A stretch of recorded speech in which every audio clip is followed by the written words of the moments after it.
प्यारे बच्चों नमस्कार, गुड मॉर्निंग। आज हम पढ़ रहे हैं कक्षा 10वीं गणित का अध्याय पहला बहुपद पॉलिनोमियल, जिसके अंतर्गत आज सीखेंगे गुणनखंड प्रमेय। इससे पहले हम पढ़े थे है ना शेषफल प्रमेय, और आज हम पढ़ेंगे द फैक्टर थ्योरम। होता क्या है ना, हम एक सूत्र जानते हैं, भाज्य बराबर होता है भाजक गुना भागफल धन शेषफल। चलिए इसको हम एग्जाम्पल के थ्रू थोड़ा समझने का प्रयास करते हैं। मान लो जब मैं 5 से भाग देता हूँ 20 को, तो कितने बार में पूर्णतः भाग चला जाएगा? 5 चौक 20, 4 बार में भाग चला जाएगा, और शेषफल क्या आएगा? 0। यदि शेषफल 0 आ जाता है तो हम यह कह सकते हैं कि 5 जो है 20 का क्या होगा? गुणनखंड होगा। ठीक है ना। यदि मैं मान लो जाए यहाँ पर 21 लेता हूँ और 5 से भाग दूंगा, तो 5 चौक 20, और बचेगा कितना? 1, क्योंकि एक एक्स्ट्रा एक बचा हुआ है, अर्थात ये 5 से पूर्ण रूप से भाग नहीं जा रहा है। तो हम यह कह सकते हैं कि 5 जो है 21 का गुणनखंड नहीं है, क्योंकि 5 के पहाड़ा में 21 नहीं आता है, और यहाँ पर 5 के पहाड़ा में क्या आता है? 21 आता है। तो वही चीज़ प्रक्रिया यहाँ पर समझने का प्रयास करेंगे कि यदि शेषफल क्या होता है? 0 होता है, तो वह जो है भाजक जो है, ये क्या है? भाजक है। और भाजक जो है ना, भाज्य का क्या कहलाता है? गुणनखंड कहलाता है। तो सेम प्रक्रिया गुणनखंड प्रमेय में हम इस थ्योरम के माध्यम से करने वाले हैं। तो थोड़ा थ्योरम को भी समझ लेते हैं। यदि हम भाज्य को मान लें f(x), थोड़ी देर के लिए भाजक को मान लेते हैं gx, और भागफल को मान लेते हैं qx, और शेषफल को मान लेते हैं rx। ठीक है। यदि हम इसको x माइनस a से भाग देंगे, ध्यान देंगे, x माइनस a से यदि हम भाजक से हम भाग देंगे, तो x माइनस a को हम क्या करेंगे? 0 के बराबर मानेंगे। तो यहाँ पर x का मान क्या होगा? a होगा। तो x का मान a रखना पड़ेगा आपको। तो यहाँ पर यदि शेषफल दिख रहा है rx, और rx में यदि इसका मान 0 हो जाए, अर्थात ऐसा f(x) is equal to gx plus gx into qx है ना, प्लस इसका मान 0। यदि ये 0 आ गया तो हम कह सकते हैं कि gx जो है f(x) का क्या कहलाएगा? गुणनखंड कहलाएगा। तो हम उदाहरण के माध्यम से समझेंगे तो ज़्यादा क्लियर होगा। चलिए हम एग्जाम्पल के माध्यम से समझने का प्रयास करते हैं गुणनखंड प्रमेय क्या है। क्या x माइनस 2 ये क्या है? भाजक है, और ये बहुपद दिया गया है कि क्या एक गुणनखंड है। गुणनखंड कब होगा? जब भाजक का मतलब शेषफल क्या आएगा? 0 आएगा। तो सबसे पहले क्या दिया गया उसे हम लिखेंगे यहाँ पर। यदि x माइनस 2 है ना, px से क्या है? भाज्य है, x cube minus 3x square plus 4x minus 4 का गुणनखंड होने के लिए भाजक क्या है? x माइनस 2 का मान क्या होना चाहिए? 0 होना चाहिए। 0 होगा मतलब क्या होगा? x minus 2 is equal to 0। तो x का मान क्या आ जाएगा? यहाँ पर 2 आएगा। बात से समझ में आ रही होगी। अब क्या करेंगे हम? x के बराबर 2 है। अब हमें px जो बहुपद दिया गया है, px से बराबर क्या दिया गया है? x cube minus 3x square plus 4x minus 4। ये आप समीकरण पहला मानेंगे, और समीकरण पहला में x का मान क्या रखेंगे? 2 रख के देखते हैं। यदि 0 आता है तो हम कह सकते हैं कि वह उसका गुणनखंड होगा। तो चलिए हम x की जगह 2 रखेंगे, तो यहाँ पर भी x है तो यहाँ भी रखेंगे 2, है ना। x की त्रिघात यानी 2 की घात 3 ऋण 3, और गुना में है x की घात 2 यानी 2 की घात 2, x की जगह 2 रखा जाएगा 4, और x की जगह रखेंगे 2 ऋण 4। इस तरह से कंटिन्यू ये करेंगे प्रोसेस। P2 बराबर 2 की घात 3 का मतलब होता है 8, 2 गुना 2 गुना 2, 3 बार गुना करेंगे आपस में तो 8 आएगा, ऋण 3 का 3 गुना 2 का वर्ग यानी 2 गुना 2 4 होगा, धन 4 गुना 2 8 ऋण 4। एक बार और प्रोसेस करना पड़ेगा। P2 यहाँ पर देखेंगे बराबर 8 का 8 ऋण और 4 दिए कितना होगा? 12 धन 8 ऋण 4। आगे इसको और हल करेंगे तो यहाँ पर धनात्मक कौन है? 8 है, और 8 तो 8 8 कितना होगा? 16 ऋण 12 ऋण 4 है ना, तो ऋण 16 होगा। तो 16 में 16 घटाएंगे तो क्या होगा? 0। तो हमारे पास P2 का मान क्या आ गया? यहाँ पर 0 आ गया। तो 0 आ गया तो हम कह सकते हैं कि यहाँ पर x माइनस 2 किसका गुणनखंड होगा? px का गुणनखंड होगा। अतः हम लिखेंगे यहाँ पर, थोड़ा कलर चेंज करके लिख देता हूँ, है ना। अतः है ना x माइनस 2 है ना px का गुणनखंड है, ऐसा आपको लिखना है। नेक्स्ट प्रश्न देखते हैं। अगला उदाहरण देखते हैं, उदाहरण 14 इसी तरह का प्रश्न है। x minus A P x का गुणनखंड है, इतना दिया गया है, क्या करके पूछा गया है, तो है या नहीं हम चेक करेंगे तब पता चलेगा।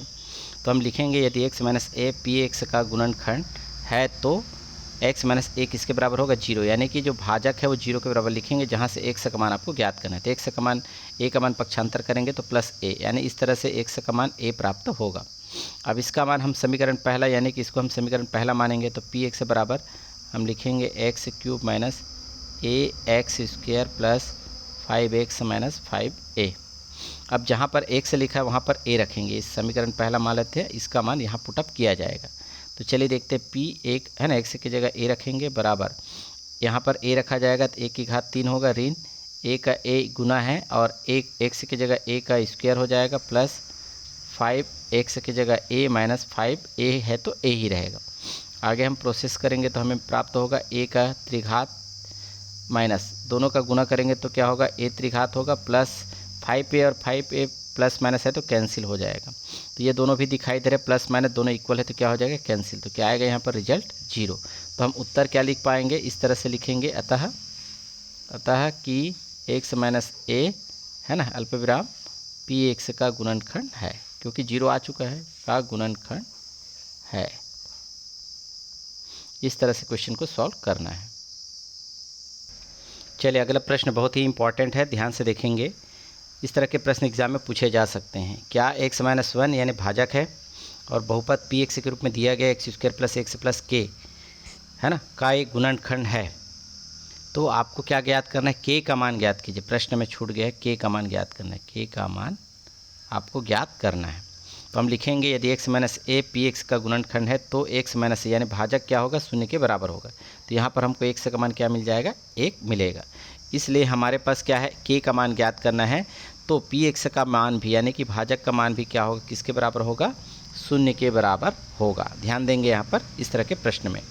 तो हम पी एक्स का मान रख सकते हैं, क्या है हमारे पास, x square plus x plus k is equal to 0। अब क्या करना है, ये आपका समीकरण पहला हो गया और x का मान रखेंगे 1। तो जहाँ x लिखा वहाँ आपको 1 रखना है, 1 का स्क्वायर प्लस x का मान 1 plus k is equal to 0। आगे हम हल करेंगे तो 1 का स्क्वायर 1 होता है plus 1 plus k is equal to 0। आगे हल करेंगे तो क्या मिलेगा हमको, 1 क्या होगा, 2 होगा, 2 plus k is equal to 0। तो हमें k का मान प्राप्त करने के लिए +2 का पक्षांतर कर देंगे तो क्या होगा, k इज इक्वल टू +2 पक्षांतर में जाएगा तो -2। तो ये k का मान क्या होगा, -2 होगा। ये आपका आंसर होगा। इस तरह से क्वेश्चन को आप आसानी से बना सकते हैं। चलिए प्रश्नावली 2 का हम पहला क्वेश्चन शेषफल प्रमेय का एक प्रश्न लेते हैं। ये प्रश्न लिखा हुआ है, यदि पी एक्स के बराबर दिया गया है x cube plus 3x square minus 5x plus 8 से भाग करें तो शेषफल प्रमेय की सहायता से शेषफल ज्ञात करेंगे, है ना। किससे भाग देना है, x प्लस 1 से। हम पहला का पहला ही सवाल ले रहे हैं, ध्यान देंगे। तो हमें लिखना है पी एक्स बराबर जो किस रूप में है, ये भाज्य के रूप में है, और जी एक्स क्या है, भाजक के रूप में है। तो भाजक क्या होता है, x प्लस 1 दिया गया है, इसको हम 0 के बराबर मानेंगे। तो यहाँ से हम x का मान निकालेंगे तो क्या आ जाएगा, -1। तो ये x का मान आ गया -1। अब आपको पूछा गया है शेषफल प्रमेय, तो इसलिए आप लिखेंगे शेषफल प्रमेय से, यानी रिमाइंडर थ्योरम से, शेषफल प्रमेय से। तो शेषफल प्रमेय से क्या लिखते हैं, r is equal to F X, क्योंकि हमें पी एक्स के रूप में दिया गया इसलिए पी एक्स लिखेंगे। तो r क्या है, रिमाइंडर को बताता है, और पी एक्स क्या है, भाज्य को बताता है। तो शेषफल किसके बराबर होगा, पी एक्स के बराबर। पी एक्स का मान क्या है हमारे पास, x cube plus 3x square minus 5x plus 8, ठीक है। और हमें इस समीकरण यानी इसको पहला समीकरण मान ले और इसका मान पहले x इज इक्वल टू -1 इस समीकरण में पहले में रखेंगे, ठीक है। तो यहाँ पर x का मान क्या रखना है, -1। तो चलिए देखते हैं, x का मान हम -1 रखते हैं। तो -1 का क्यूब होगा त्रिघात 3 का 3 -1 का स्क्वायर माइनस 5 -1 प्लस 8। अब देखेंगे r -1 का त्रिघात है ना, 3 बार है, ऑड नंबर है तो माइनस ही आएगा, और 1 का 3 बार गुना करेंगे 1 आएगा, प्लस 3 का 3 -1 का स्क्वायर करेंगे तो 1 ही आएगा, 3 × 1 माइनस क्या होगा, प्लस होगा, 5 × 1 5 होगा, प्लस 8। आगे एक लाइन और प्रोसेस कर लेते हैं, -1 का 1 प्लस 3 × 1 गुना करेंगे तो 3 होगा, प्लस 5 होगा, प्लस 8 होगा। आगे और हल करते हैं, r के बराबर है ना, देखो तीनों धनात्मक है, 8 5 13 होगा, और 13 और 3 कितना होगा, 16 होगा। 16 और -1 यानी 16 में 1 घटाएंगे तो कितना बचेगा, 15। तो r बराबर यानी शेषफल कितना आ जाएगा, 15 आएगा। यही आपका आंसर होगा। इसी तरह से हम इसका एक और सवाल लेने वाले हैं, दूसरा सवाल। चलिए इसी का हम तीसरा प्रश्न लेते हैं, समझाने के लिए ज़रूरी है और इस तरह के प्रश्न एग्जाम में भी आ सकता है। Px का मान दिया गया जो भाज्य के रूप में है, इससे भाग करें तो शेषफल प्रमेय की सहायता से, है ना, शेषफल ज्ञात करेंगे। किससे भाग देना है, x + 2 से। तो हम Px से बराबर मान लेते हैं, पहले से लिख लिए ताकि समय की बचत हो। और दूसरा जो है भाजक है, इसको हम Gx मानते हैं, और ये किसके बराबर होना चाहिए, 0 के बराबर। तो यहाँ से हम x का मान निकालेंगे तो क्या होगा, x = -2। तो x का मान -2 हम शेषफल प्रमेय में रखेंगे। तो शेषफल प्रमेय की सहायता से हल करना है। तो शेषफल प्रमेय से, तो शेषफल प्रमेय के लिए हमें r बराबर क्या लिखेंगे, Px दिया गया है।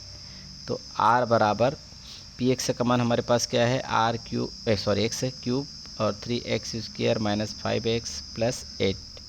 तो x का मान, ये आप समीकरण पहला माने, और x का मान यहाँ पर रखा जाएगा -2।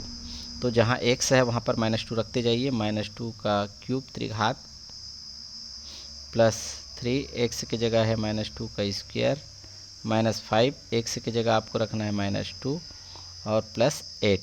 अब संक्रिया करते हैं।